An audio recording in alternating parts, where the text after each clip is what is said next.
건 가보죠. 자, 소유권도 가기 전에 그 조문 정리 한번 하겠습니다. 이제는 3월, 4월이니까 조문이 잘 정리가 돼야 돼요. 자, 조문집 한번 펴보세요.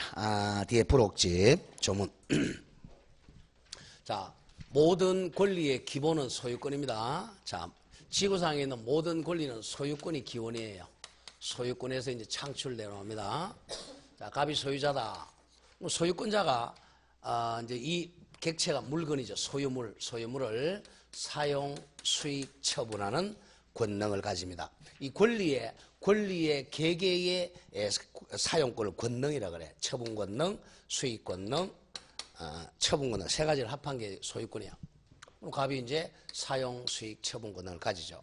그러면 이제 갑이 이 중에서 사용, 수익 권능을 빌려주면 용익 물건이 발생하는 거고, 처분 권능을 빌려주면 담보 물건이 발생하는 겁니다. 자, 그럼 소유권은 객체가 물건이다. 물건. 그럼 물건은 뭐죠? 부동산하고 동산을 나누죠? 부동산, 동산. 이 부동산, 동산이 굉장히 중요한 거예요. 여러분들이 이제 부동산, 동산. 공시 방법이 다르죠? 부동산은 등기고, 동산은 점유죠. 그죠? 그리고 중개대상물도 여러분들 부동산만 중개대상물입니다. 동산은 중개를 못 하잖아요. 부동산하고 공장재단, 광업재단, 재단하고, 그죠? 동산은 이제 중개를 못 하잖아요. 대개 여러분들이 학교론 시간에 뭐 20톤 이상의 선박, 자동차, 항공기, 건설기계는 준부동산이다. 의제부동산은 뻥입니다. 뻥. 무슨 부동산이야? 동산이지. 아시겠죠? 동산인데 부동산처럼 취급해 주는 거예요. 여자예요, 여자. 하리수예요, 하리수. 그걸 갖다 부동산 그러면 안 되죠. 아시겠죠? 그런 거예요. 이런 걸 중개 대상물도 아니야. 동산인데 뭐. 네, 원칙이 뭐냐를 기억해야 돼. 원칙이 동산인데 부동산처럼 해주는 거예요. 그래서 이제 얘네들은 이제 뭡니까? 점유가 공시 방법이 아니고 비스무리하고 20톤 이상의 선박은 등기하게 됩니다. 정확하게는 시험은 안 나오지만 20톤 이상의 선박은 부동산 등기가 아니고 선박 등기부가 따로 있어요. 이건 등기가 대항 요건이야. 성립 요건이 아니고. 우리 부동산 등기는 뭐야? 등기하여야 186점 한다. 효력이 발생한다. 이게 아니고 등기하면 대항 요건입니다. 이게. 자, 이게 상법상 등. 그 다음에 자동차, 항공기, 건설기는 싸니까 등기가 아니 뭐죠? 등록을 하는 거예요. 록 이거예요. 다른 거예요, 이거. 그래서 이제 동산은, 그래서 이제 부동산하고 동산법이 굉장히 중요한 얘기입니다. 자, 그럼 211조 보세요. 소유권의 내용. 소유자는 법률의 범위 내에서 그 소유물이라고 돼 물건을 사용, 수익, 처분할 권리가 있다.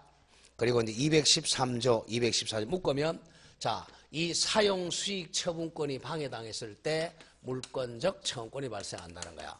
물권적 청구권이 뭐죠? 반환 청구, 방해배제 청구, 방해예방 청구가 213조, 214조야. 213조에 보면 침탈이 아니죠. 소유자는 그 소유에 속한 물건을 줄거대 점유한 자에 대하여 이거죠. 점유 앞에다 무단이라고 하죠. 무단 점유한 자에 대하여. 그래서 침탈이 하나잖아요. 침탈하든 사기당하든 횡령당하든 점유한 자에 대해서 반환을 청구할 수 있다. 그러나 점유자가 그 물건을 점유할 권리인 정당한 본권이 있는 때는 반환을 거부할 수 있다. 1년이란 글자 없죠? 제척기간 없어요. 그 다음 214조에 방해 제거 청구권, 방해 예방 청구권이야. 그 다음 215조는 여기 집합건물법이 적용되니까 215조는 X로 하죠. 215조는 이걸 죽었다 그래. 사문화됐다는 거죠. 집권법이 적용이 됩니다. 특별법인 집권법. 집권법이 적용되니까 215조는 죽어서 X 이렇게 된단 말이야. 그 다음 216조부터가 이제 상린관계가 나와요. 잘 보세요. 소유권의 내용 속에는 물권적 청구권과 상린관계란 말이에요. 이걸 상린권, 상린의무죠. 소유권 속에 있으니까 이것은 독립해서 등기를 못합니다. 물권적 청구권 등기 못하고 상린권 등기를 못해요. 그럼 우리가 가등기 할 때도 채권적 청구권 보전 가등기 하지만 물권적 청구권 보전 가등기 할 수 있다 없다? 없다. 여기서 나오는 거예요.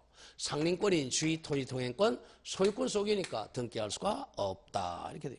소유권 등기하면 상린권이 들어있으니까, 소유권 등기하면 물권이 들어있으니까 독립해서 등기가 안 돼요. 그런 부분입니다. 무조건 애우려고 그러지 말고요. 그럼 시험에서 뭐가 나오냐? 상린권의 대표인 주의 토지 통행권은 등기할 수 없다. 이렇게 출제가 된단 말이야. 219조 중요 표시. 주의 토지 통행권. 그 다음에 220조 분할 일부 양도합. 주의하면 무상 주의 통행권. 상린권에서는 219, 220조가 가장 중요한 거고요. 쭉 지나가 보세요. 그 다음에 많이 나온 게 239조 경계표 등의 공유 추적. 다음 240조 나무 뿌리야 가지 제거권 240조. 242조 경계선 부근의 건축 0.5m 반미터. 이게 이제 많이 출제되죠. 그러니까 결국은 이제 자, 소유권 속에 뭐가 들어있다고? 물권적 청구권과 상린권이 들어있다는 걸 머리에 그려야 돼요. 그럼 요걸 가지고 여기서 이제 한 2문제 내지 3문제 나오고, 그 다음에 뭐가 나오죠? 245조 위에 제2절 뭐가 나와? 소유권의 취득 앞에 원시라고 하죠. 원시 취득입니다. 소유권을 원시 취득하는 거 쭉 나오고, 제목만 하나 적죠? 245조가 시호 취득. 249조가 선의 취득. 요거는 동산에 한한다는 것만 적어놓고 아직 강의는 안 합니다. 선의 취득은 동산에 한한다. 그 다음에 252조 무주물 기속을 지우고 무주물 선점. 무주물 선점은 동산이죠. 253조 유실물 섭득 6개월. 254조 매장물 발견 1년. 다음 256조 부동산의 부합 중요 표시. 부합. 258조 혼화. 259조 가공. 여기까지가 원시 취득이죠. 그 다음 제3절 262조의 공동소유. 자, 262조 공유. 다음에 271조 하뷰. 마지막 275조 총류. 이렇게 되죠. 그래서 이제 278조까지. 그러니까 소유권이 약 한 70한 8개 되죠. 약 80개 돼요. 민법이 약 한 5분의 1 되죠. 자, 소유권에서 30문제 나옵니다. 자, 그러면 이제 교과서 와보세요. 아, 그게 소유권이구나 봐놓고. 소유권에서는 맨 밑에 4번의 항구성만 기억합니다. 항구성.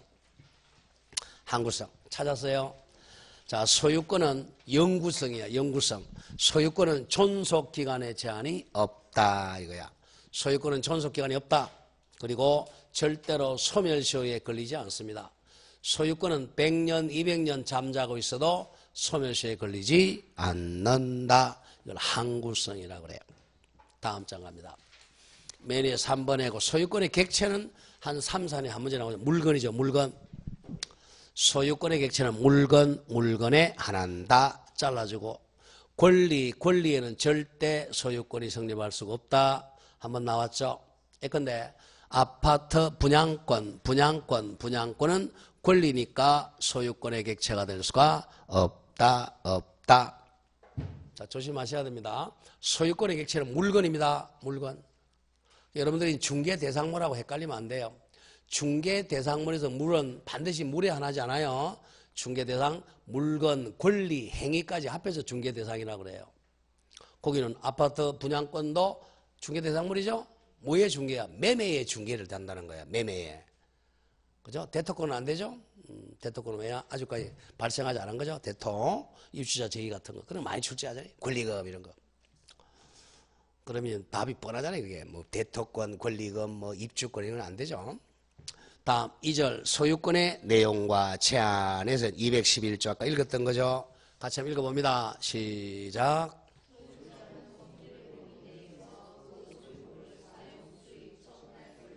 딱 조문이 뭐라고 돼요? 소유물을 이렇게 돼 있잖아. 소유 권리를 이렇게 되는 게 아니고 조문을 또록 읽어야 돼. 물자 동글뱅이 치고 적으세요.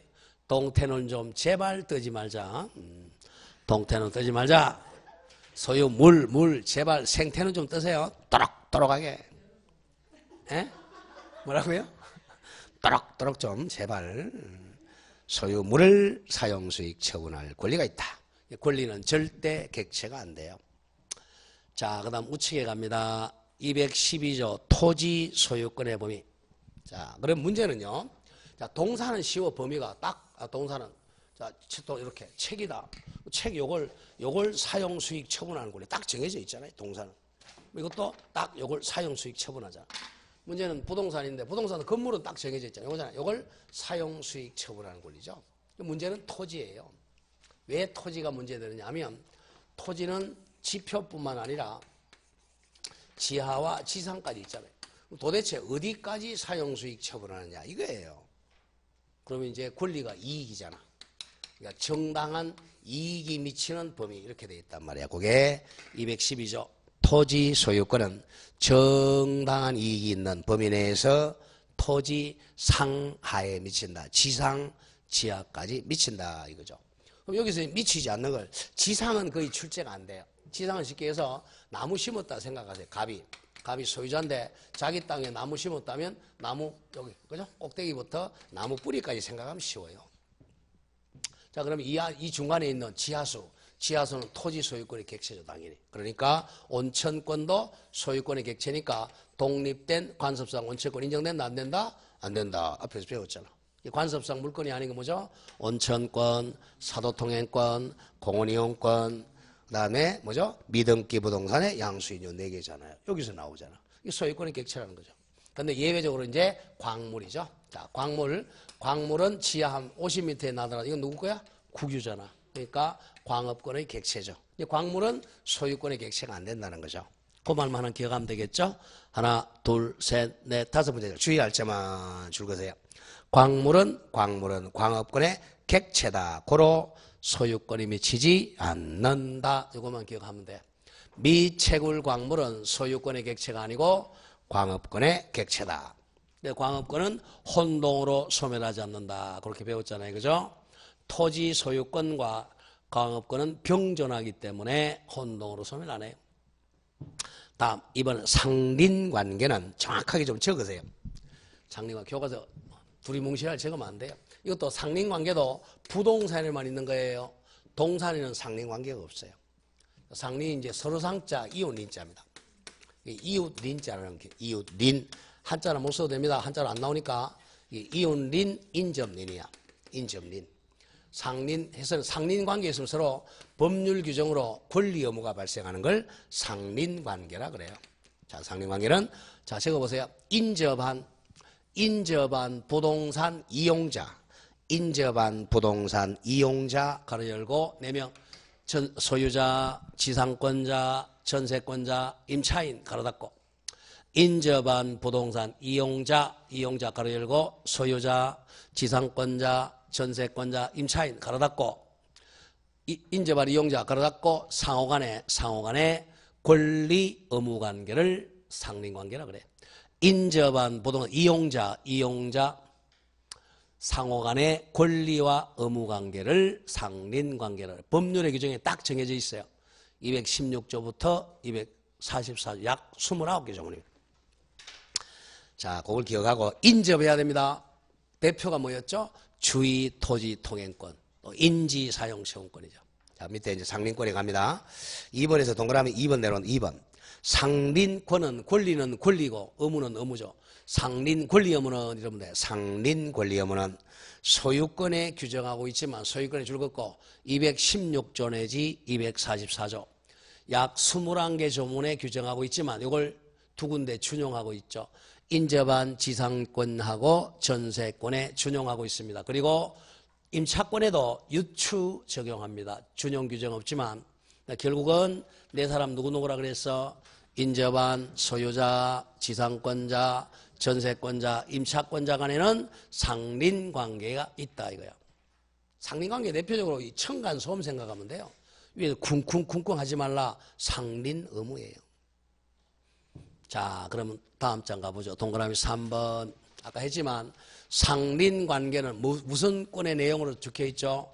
소유권의 내용이기 때문에 심표. 소유권과 분리해서 소멸시효에 걸리지 않고 등기 못한다는 거죠. 상린관계는 소유권의 내용에 포함되어 있습니다. 독립해서 소멸시효에 안 걸리고 등기 못한다.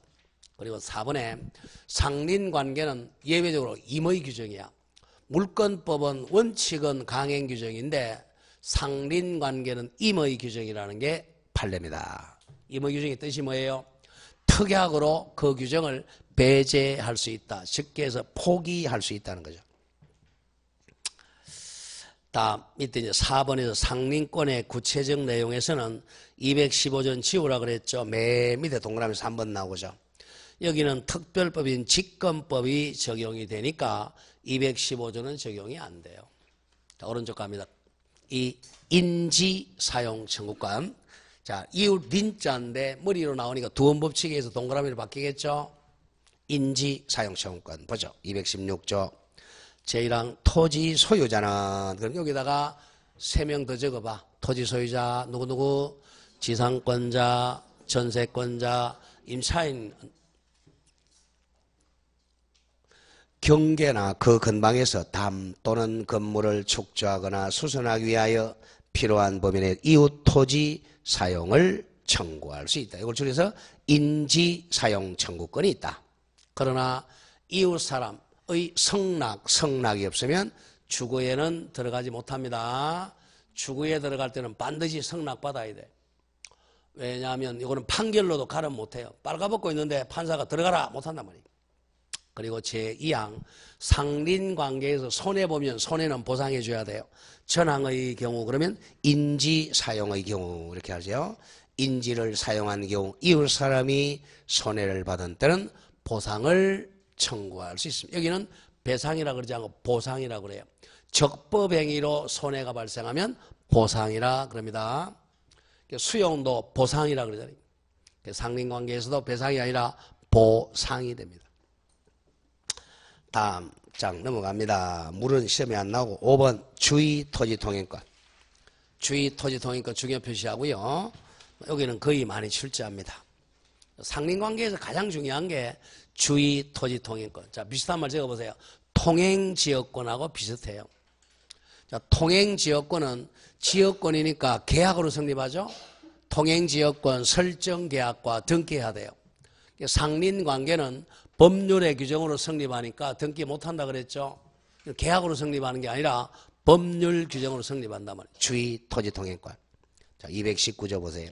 제1항 어느 토지와 공공도로 공로 사이에 그 토지 용도에 필요한 통로가 없는 경우에 그 토지 소유자는 주의 토지를 통행 또는 통로로 하지 아니하면 공로에 출입할 수 없거나 또는 줄거보세요. 과다한 비용을 요한 때도 그 주위의 토지를 통행할 입고 심표 필요한 경우는 통로 도로를 개설할 수도 있다.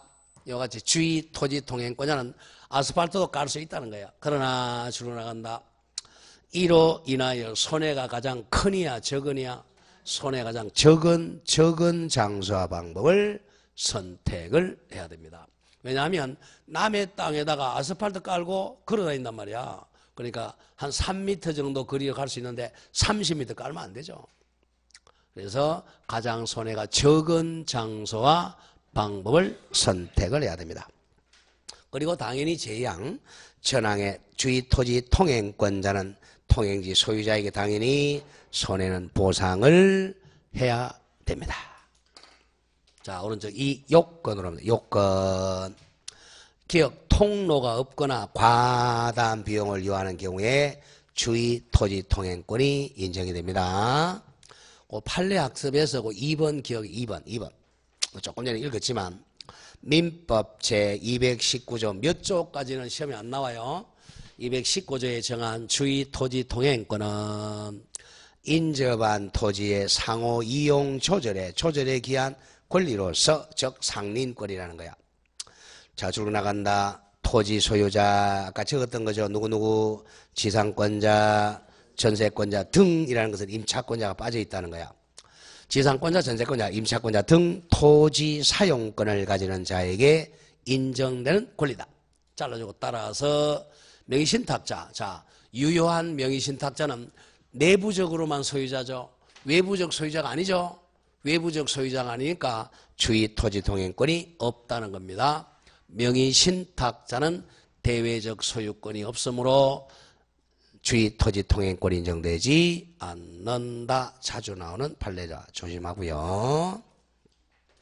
그 다음 판례학습 밑에 내려 2번으로 내려오면 2번 주의 토지 통행권은 어느 토지가 타인 소유 토지에 둘러싸여 공로에 통할 수 없는 경우뿐만 아니라 줄거져 있네요.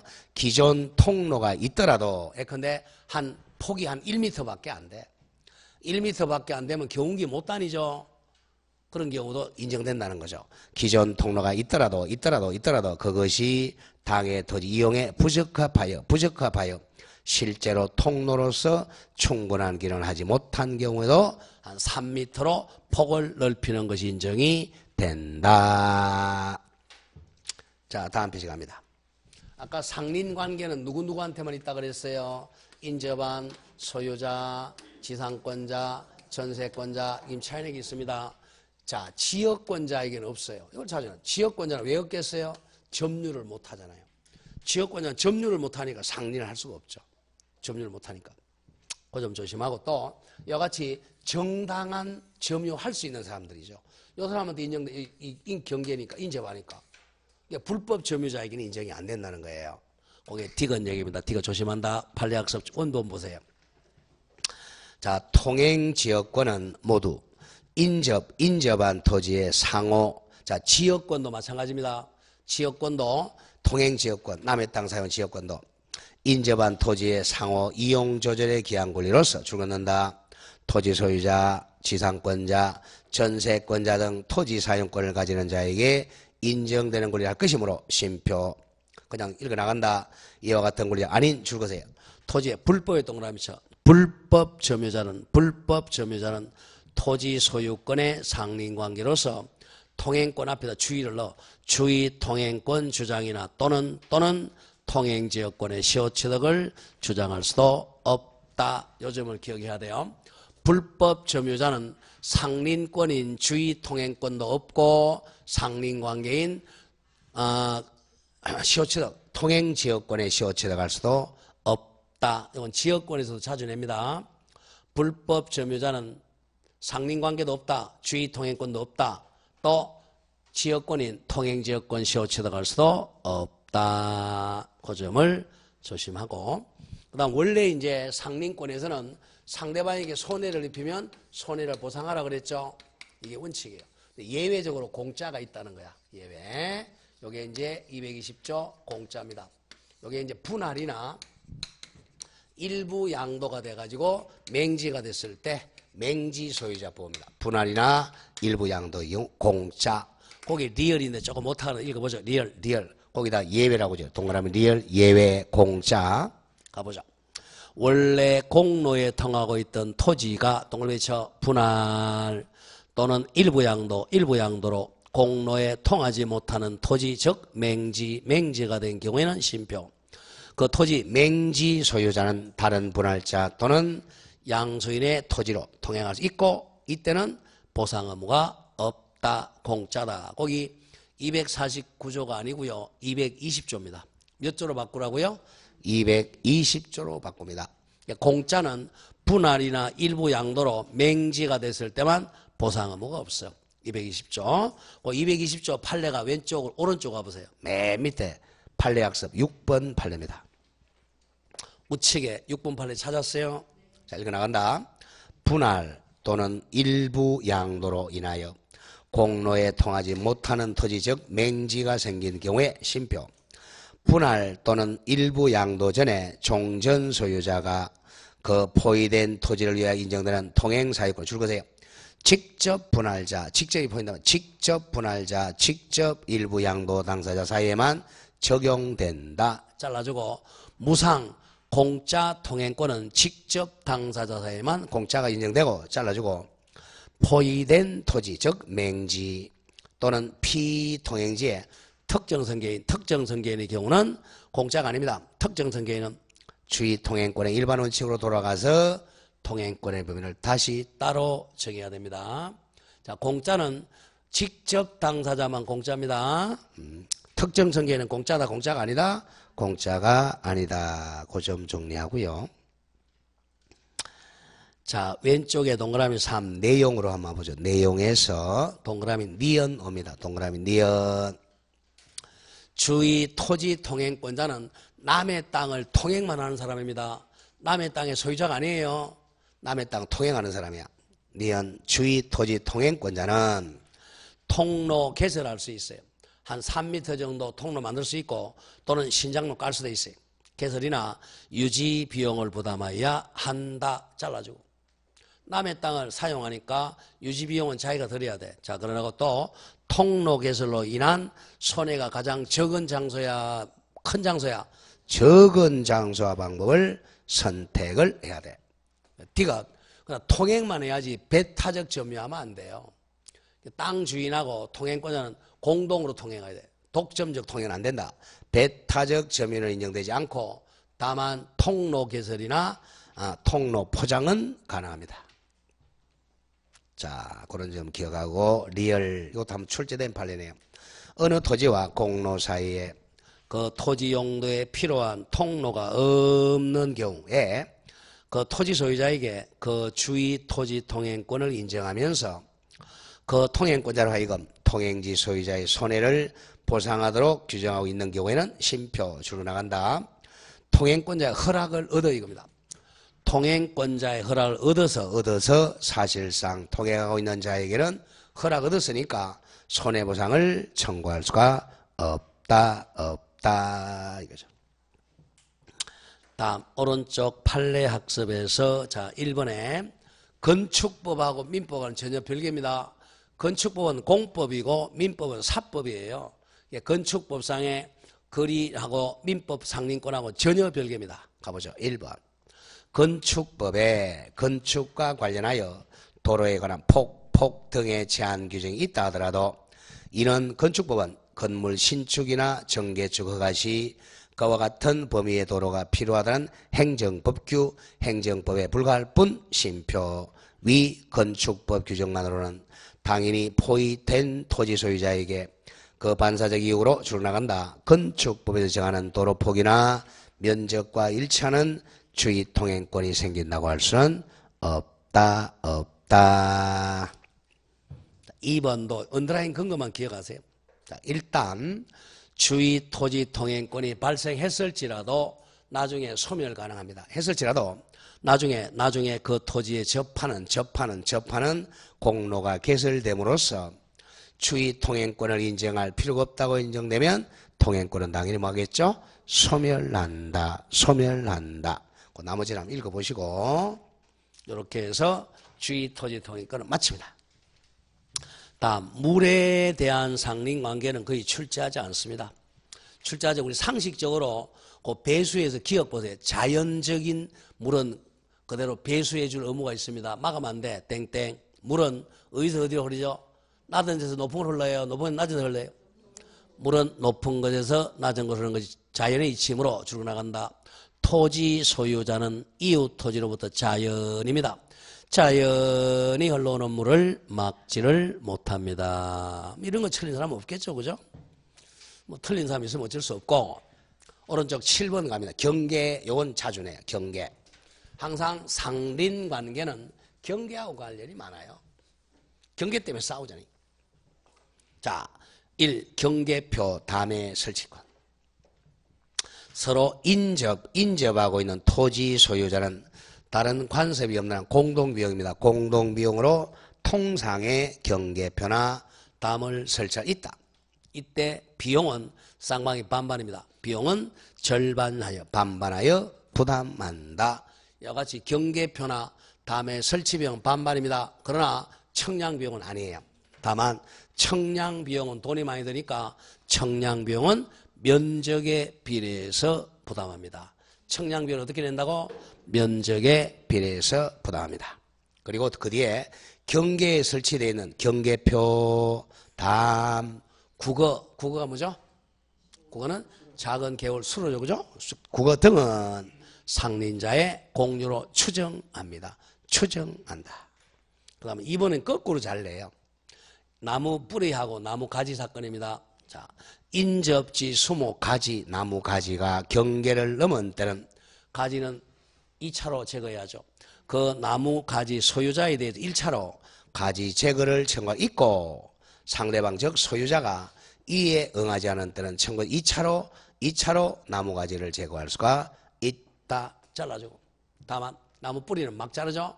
나무 뿌리가 경계를 넘은 때는 1차로 막바로 즉시 임의로 나무 뿌리는 제거할 수가 있다. 다음 8번에서 이제 경계선으로부터 일정한 거리도를 넘으면 건물만 기억합니다. 땡땡. 건물을 축조하려면 경계로부터 몇 미터? 반 미터. 이건 건축법과 똑같죠? 반 미터, 0.5미터 이상 거리를 두어야 한다. 이를 위반한 자에 대해서는 건물 변경이나 철거 청구할 있다. 다만 뒤에가 더 중요해요. 다만 건축에 착수한 후 몇 년이 경과하거나 1년이 경과하거나 건물이 완성되게 되면 건물 철거 청구를 못하고 뭐만 해야 되죠? 손해배상만 청구가 가능하다. 이게 포인트예요. 건물이 완성되거나 1년이 지나게 되면 철거 청구를 못하고 손해배상만 청구할 수 있다. 자, 그렇게 정리합니다. 자, 다음에 이제 소유권의 원시 취득으로 가보죠. 자, 맨 위에 제4절 설정 한번 읽어보겠습니다. 자, 소유권 취득하는 방법 결국 부동산은 186조하고 187조 이거예요. 여기서 이제 187조를 배우고 있다는 거야. 읽어보면 소유권의 취득 원인은 결국 법률행위 186조 법률행위로 인한 취득과 187조 법률의 규정에 의한 취득으로 나누어진다. 후자인 소유권 취득 원인에는 특별 기준으로 줄고 나간다. 취득시효, 선의취득, 무주물 선점, 유실물 습득, 매장물 발견, 첨부세계, 부합, 혼합, 가공 등까지 줄 긋고 이거는 적으세요. 법률 규정에 의한 원시취득 이렇게 배웁니다. 법률의 규정에 의한 원시취득이라는 거야. 법률 규정으로 원시취득하는 거. 반대말 승계취득이 아니다. 앞사람의 소유권을 이어받는 승계취득이 아니고 지구상이 처음 취득하는 원시취득입니다. 자, 다시 읽어보죠. 뭐라고?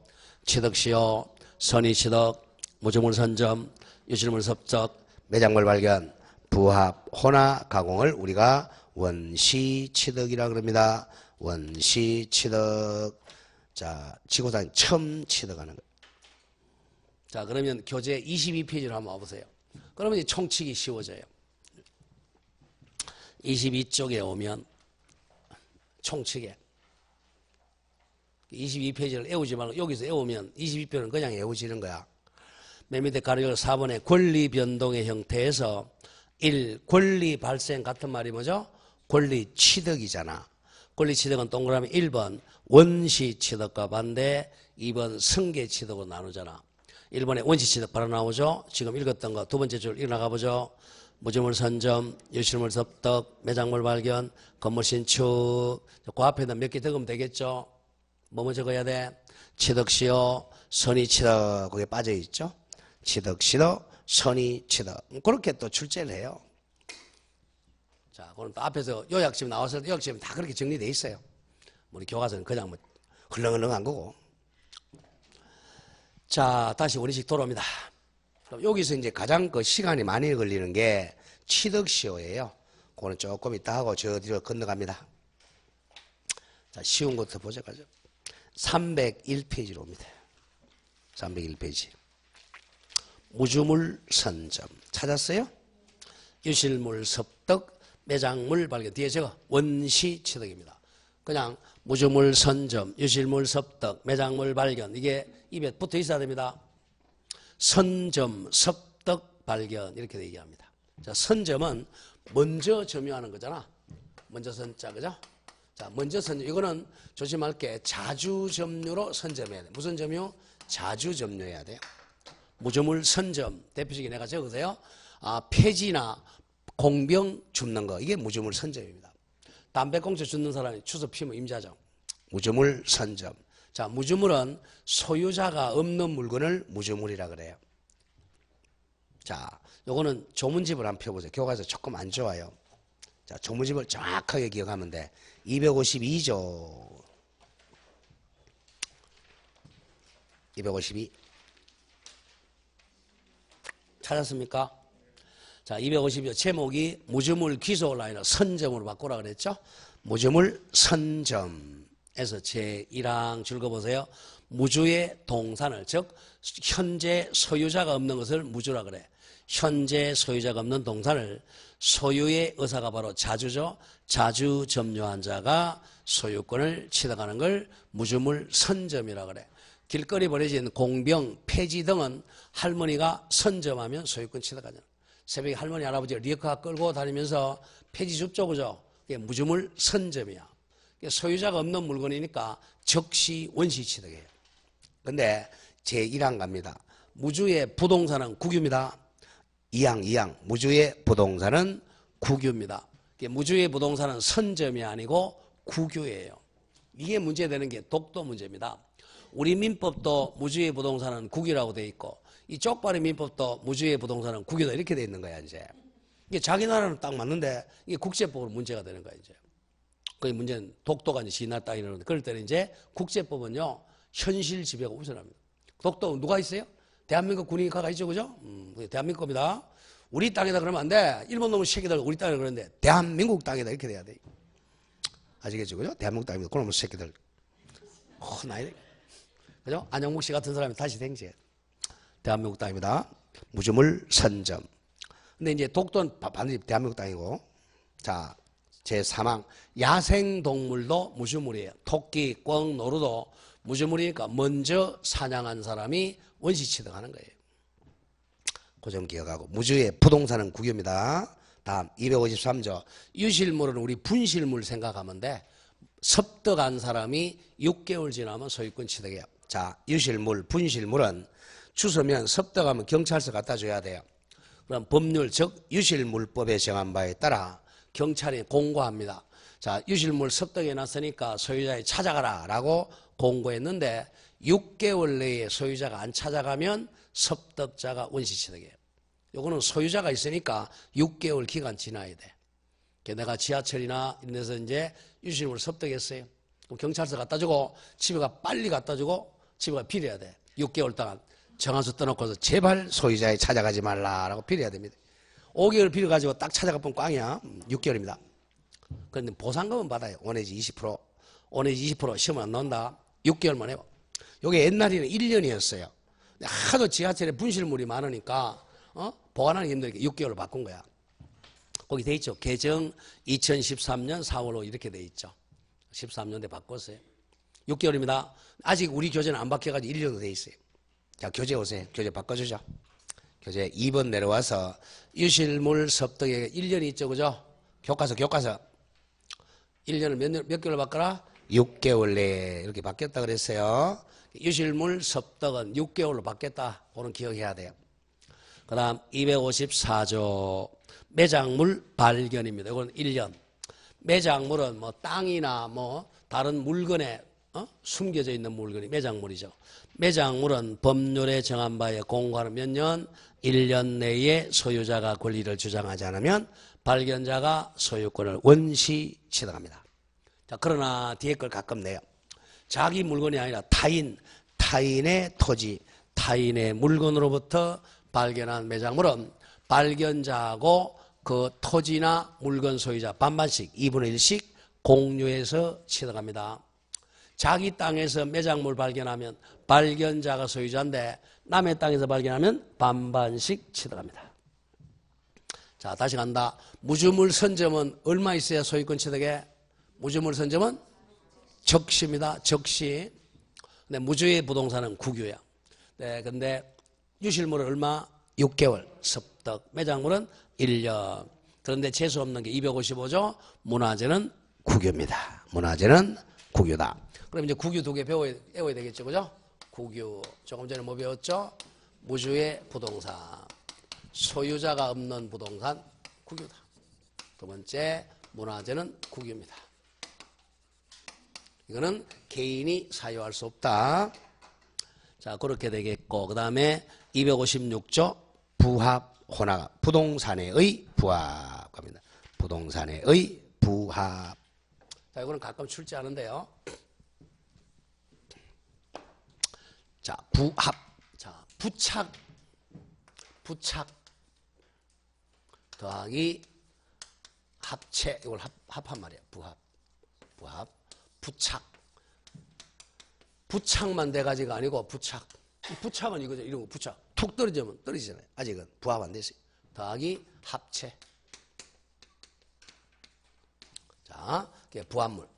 자, 그러면 부합은 자, 부동산의 부합과 동산 간의 부합이 있어요. 자, 부합이라는 거 쉽게 얘기해서 두 개 이상의 물건이 합해져 가지고 결합해요. 이거는 A가 소유자. 요건 B가 소유자. 합해져 가지고 한 개의 다른 물건을 만드는 걸 첨부라 그래요. 첨부. 첨부는 이제 요 결합하는 유형에 따른 세 가지였죠. 그죠?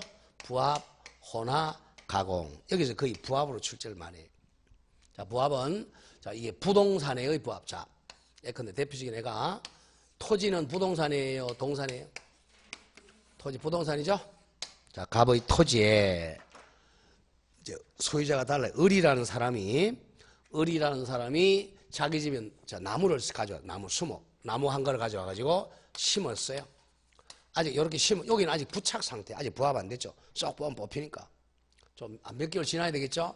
뿌리가 내려 가지고 뽑아도 안 뽑힐 정도가 돼야 부착이 됩니다. 그러면 이제 두 개의 물건이 되죠. 부동산하고 이건 원래 동산이었잖아. 합해져 가지고 부합이 되면 소유권이 한 개가 돼야 돼. 일물 일권주의니까. 그러면 토지 소유자가 소유권 취득하고 동산 소유권은 소멸합니다. 그리고 당연히 이게 돈이 만약에 나무가 10만 원짜리다. 돈은 10만 원 부당이득으로 반환해 줘야죠. 나무 소유권은 갑의 이익을 부동산의 부합이라 그래요. 또 건물, 갑의 건물에 을이 정축을 합니다. 이 정축물이 바로 부합이잖아. 정축. 이 정축물도 갑에게 부합당하고 을이 소유권 상실하죠. 이렇게 같이 부동산에 부합되면 부동산 소유자가 소유권 취득한다. 이게 원칙. 그런데 예외적으로 을이 남의 땅이나 남의 건물에 땅에다가 나무 심어가지고 소유할 수 있는 정당한 권한이 있다면 부합한다고. 을이 소유자. 이 정당한 권한을 외워야 돼요. 자, 교재 봅니다. 조문집 256조 부동산의 부합. 부동산 소유자 갑, 토지 소유자나 건물 소유자는 그 부동산에 부합한 물건의 소유권을 취득합니다. 즉 정축물이나 나무의 소유권을 취득한다. 자, 그러나 다음 조심해야 돼. 타인의 권한에 의해 부속된 것은 그러하지 아니하다. 부합되지 않는다. 타인의 권한에 적어보세요. 남의 땅에다가 정당하게 나무를 심을 수 있는 권리가 바로 지상권, 전세권, 임차권입니다. 부합당하지 않는다. 지상권자나 전세권자나 임차권자가 나무 심으면 부합되지 않고 을이 소유자입니다. 굉장히 자주 냈고요. 다음 257조 동산 간의 부합은 원칙만 기억하세요. 동산과 동산이 부합하여 훼손하지 않으면 분리할 수 없거나 그 분리에 과다한 비용을 요할 경우 그 합성물, 대표적인 애가 다이아 반지입니다. 갑의 다이아와 을의 반지가 섞여서 다이아 반지가 되면 주된 동산 소유자 거야. 가격 비교해서 주된 동산 소유자. 다음 258조는 혼화. 갑이 사가져온 소주와 을이 사가져온 맥주를 섞은 게 혼화죠. 비빔밥 생각하면 돼요. 혼화는 이 혼화물은 주된 동산 소유자 겁니다. 자, 전조가 바로 257조 동산 간의 부합 규정은 동산과 동산이 섞여가지고 혼화하여 누구 건지 식별할 수 없는 경우에 준용한다. 원칙은 주된 동산 소유자. 마지막 259조 가공식품은 가공식품 생각하면 돼. 제1항 타인의 동산에 가공한 때는 갑의 딸기 가지고 주스 만들었다. 딸기 주스는 원재료 소유자에게 속합니다. 원재료 소유자. 다시 갑니다. 부동산의 부합은 부동산 소유자가 소유자고 그러나 정당한 권한이 있으면 부합되지 않는다. 정당한 권한이 뭐라고 그랬죠? 지상권, 전세권, 임차권입니다. 동산 간의 부합은 출제 안 되지만 주된 동산 소유자, 혼화물도 주된 동산 소유자, 가공물은 원재료 소유자. 그렇게만 기억하면 돼. 자, 그럼 이제 교과서 와서 설렁설렁 한번 읽어봅니다. 자, 일단 303페이지에 큰 3번 첨부는 세 가지 줄거서요. 뭐뭐다? 부합, 혼화, 가공 세 가지를 첨부라 합니다. 자, 부합에서는 밑에 부동산의 부합만 기억하면 된다고 그랬어요.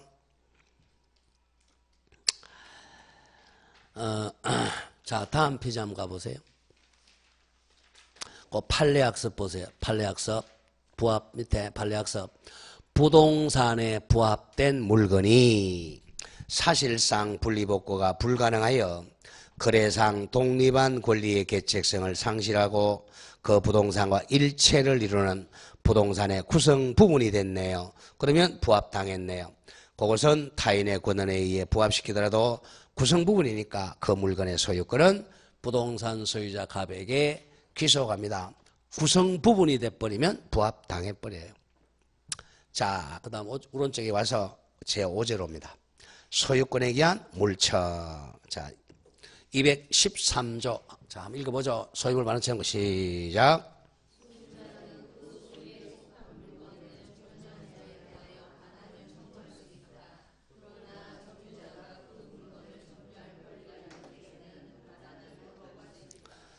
자, 그거죠. 이게 이제 가장 많이 나오는 건데. 자, 소유물 반환 청구물. 자, 갑이 책 가지고 가죠. 갑이 책을 소유권을 가지고 있습니다. 가지고 있는데 을이 이제 요때는 을이 이제 무단 점유자가 돼요. 무단 점유자. 이때는 을이 이제 침탈뿐만 아닙니다. 침탈도 포함되고 뭐 사기로 가져가든 횡령으로 가져가든 길거리 가다 갑의 물건을 섭득했죠. 섭득. 자, 섭득했는데 아직 6개월 안 됐어요. 유실물 섭득이죠. 그랬을 때 이제 갑이 내 물건 내놔라 알아서 소유물 반환 청구하는 거죠. 이때는 을은 무단 점유하면 돼요. 뭐 침탈이 하나지 않습니다. 아까 점유물 반환 청구는 뭐 할 때만 할 수 있었죠? 침탈만 할 수 있었죠. 사기, 횡령, 섭득 다 됩니다. 근데 여기 이 사람이 무단 점유자가 아니고 정당한 권한이 있다면 반환 거부하니까 반환 청구 못해요. 이 정당한 권한이 자 을이 남의 책을 가지고 올 수 있는 정당한 권한이 뭐야? 임차인이죠. 임차인이 6개월 빌렸어요. 6개월 동안은 반환 청구 못하죠. 임차인. 또는 유치권자. 이와 같이 정당한 권한이 있다면 반환 청구 못한다. 나중에 나오겠지만 을이 정당하게 시효 완성자 이런 사람도 마찬가지죠. 시효 완성자도 채권자니까 반환 거부합니다. 제척기간 있다 없다? 없다. 이름을 조심하고. 자, 그게 이제 자 조심할 게 항상 이제 물권적 청구권은 그 밑에 214조 보세요. 소유물 방해 제거 청구권하고 예방 청구권. 소유자 갑은 소유권을 방해하는 자에 대해서 방해 제거를 청구가 있다. 잘라주고. 소유권을 염려 있는 행위한 자에 대해서 선택이죠. 방해, 예방이나 또는 손해배 담보를 청구할 수 있다. 또 조문은 213조, 214 조문은 2개지만 종류는 3가지입니다. 반환 청구권, 방해 제거 청구권, 방해 예방 청구권입니다. 그 밑에 2번에서 소유물 반환 청구권에서 자 적어보세요. 청구권자는 현재 소유자입니다. 청구권자는 누구라고요? 현재 소유자. 상대방은 현재 무단점유자입니다. 현재 무단점유자. 현재 무단점유자. 그 점을 조심해야 돼요. 현재 무단점유자. 자, 밑에 동그라미 2번 중에 표시하고 조심해야 돼요. 자, 토지에 건물이 무단 축제된 경우 건물 소유자 을에 대해서는 건물에 태거 청구하면 안 되고 건물 철거 청구를 해야 된다. 이게 중요합니다. 자, 아까 봤죠? 물권적 청구권 종류가 뭐예요? 반환 청구권. 자, 요 물건을 반환하라. 반환 청구. 또 이 물건을 방해, 제거, 배제 청구를 해야죠. 이 방해, 제거 청구, 배제 청구의 대표적인 애가 건물 철거 청구예요. 철거 청구를 해야지. 자, 주인 보고 나가라. 퇴거 청구하면 안 되죠. 자기 주인한테. 그 다음에 예방 청구입니다. 자, 그래서 이런 얘기입니다. 굉장히 중요한 얘기예요. 갑의 토지에, 이 사람 토지 소유자야. 소유권의 개념이 뭐죠? 자기 땅을 뭐 하는 사람이죠? 사용, 수익, 처분할 수 있는 권리자가 소유자예요. 근데 이 사용, 수익, 처분권이 방해를 당했어. 자, 이 을이 불법으로 건물을 지었죠. 무단 점유하고 있잖아. 그랬을 때 이 사용, 수익이 방해당하니까 갑이 방해 제거 청구하는 거죠. 갑이 을한테 야 건물 철거하라. 이게 이제 방해 제거 청구권. 철거를 시켜주면 이 방해가 원상이 회복되잖아요. 방해가 없어지잖아. 철거 청구해야 돼. 그런데 을이 지금 이게 땅에는 불법 점거하고 있어요. 불법이지만 건물은 이거 누구 건물이야? 우리 건물이죠. 신축만 있으니까. 우리 소유자란 말이야. 소유자한테 니네 집에서 나가라. 태거 청구하면 안 되죠. 소유권자는 여기에 뭐야? 자기 집에 사용권이 있어요. 태거 청구는 안 됩니다. 철거 청구해야 돼. 이 점을 잘 구별해야 돼. 근데 만약에 어디 소유자가 아니고요. 소유자가 임차인이야. 자, 임차인이라면 이 물건 자기가 소유자야, 빌린 사람이야. 빌린 사람이니까 이 철거할 권리가 있어 없어요? 철거권이 없잖아. 철거권이 없으니 이때는 어쩔 수 없이 임차인에게 태거 청구를 해야 돼요. 이거 철거를 못하니까 이 사람한테 태거 청구, 이 사람 태거 청구 시켜놓고 을한테 뭐 한다? 임차인, 이 집주인한테 철거 청구를 해야 돼. 그 점을 기억해야 됩니다. 거기에 다음 판례학습 보세요. 여기 한 2번 출제되는데 철거와 태거의 구별을 잘해야 돼. 판례학습 보면 건물 소유자 을이라고 놓고 을이 그 건물의 소유를 통해서 타인 갑 항상 제가 갑을병을 불러주면요 그걸 딱 적어놔야 돼. 그거 안 적어놓고 집에 가 백날 이거 봐. 헛일이야. 무슨 말인지 몰라요. 아버지가 가방에 들어간지 뭐 안방에 들어간지 변소에 가는지 구별이 안 됩니다. 이게. 그래서 잘 들으는 거예요. 갑을병을. 그래 심표 찍으라는 빡빡 찍어주고 엉뚱하게 찍지 말고. 그러니까 구구가 안 되는 거야. 구구가. 지금 이 사람들은 누가 쓴 거야 이거? 대부분 판사들 쓴 사람들이에요. 나이 60 다 먹은 사람들이야. 그러니까 이 심표 같은 건 잘 몰라요. 막 손 넘어가는 것 같아. 뿌르륵 써버리니까. 그걸 잘 읽어야 돼. 그래서 민법은 최소한 10년 이상 공부를 해야 판례가 읽혀져요. 이제 2, 3년에 판례가 안 읽혀져요. 강사들 한 5년 해가지고 판례가 무슨 뜻인지 몰라. 이걸 다 외우라고 그래. 이걸 어떻게 다 외워 이걸. 둘, 너희, 다섯째 줄 이걸 어떻게 다 외워. 외웠어요. 3일 없어 싹 까먹고 없어. 자, 포인트는 뭐죠?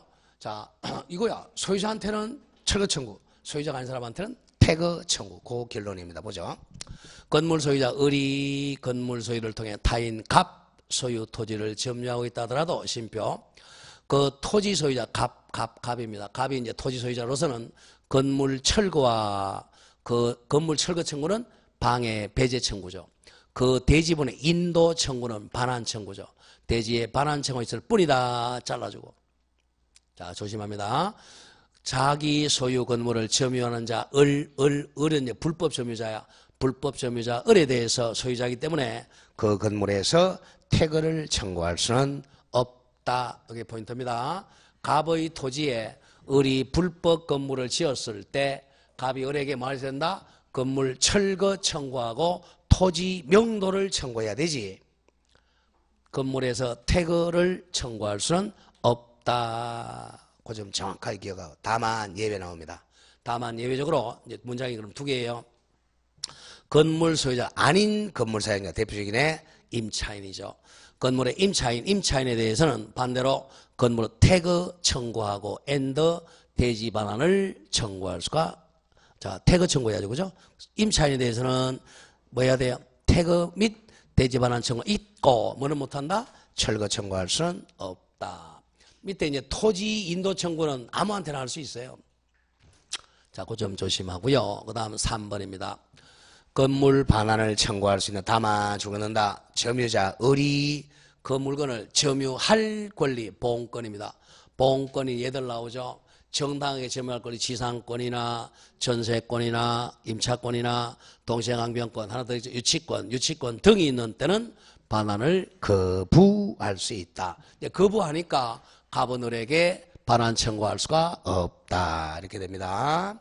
정당하게 보험권이 있으면 반환 청구를 못한다. 그런 점을 조심해야 돼. 그리고 이제 3번에 소유물 방해 제거 청구권. 자, 제거 청구권의 대표가 뭐였죠?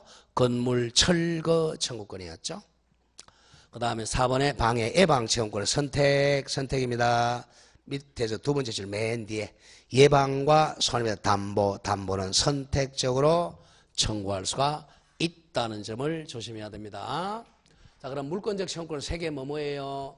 반환 청구권, 방해 배제 청구권, 방해 예방 청구권이야. 거기서 이제 자, 반환 청구권이 쉬워. 반환은 명도 청구, 인도 청구니까. 근데 철거 청구는 바로 방해 배제의 대표가 건물은 철거 청구야. 근데 소유자에 대해서는 뭐는 못한다? 태거 청구를 못하고. 근데 임차인에 대해서는 반대로 태거 청구를 해야 돼요. 그리고 이게 이제 등기 청구권에서는 말소 등기 청구권이야. 말소 등기 청구권이 방해 제거 청구권입니다. 그 다음에 조심할 게 방해 예방 청구권입니다. 요거는 물권적 청구권 뒤에 또는 담보 청구권. 이거는 물권적 청구권이 아닙니다. 담보 청구권은 선택이죠. 자, 여기까지 하고 이제 앞으로 이제 돌아옵니다. 앞으로 돌아오면 시효취득 남았죠, 그죠? 예, 그건 조금 쉬었다가 시효취득이 조금 복잡해요. 292페이지. 예, 조금 쉬었다가 시효취득 하겠습니다.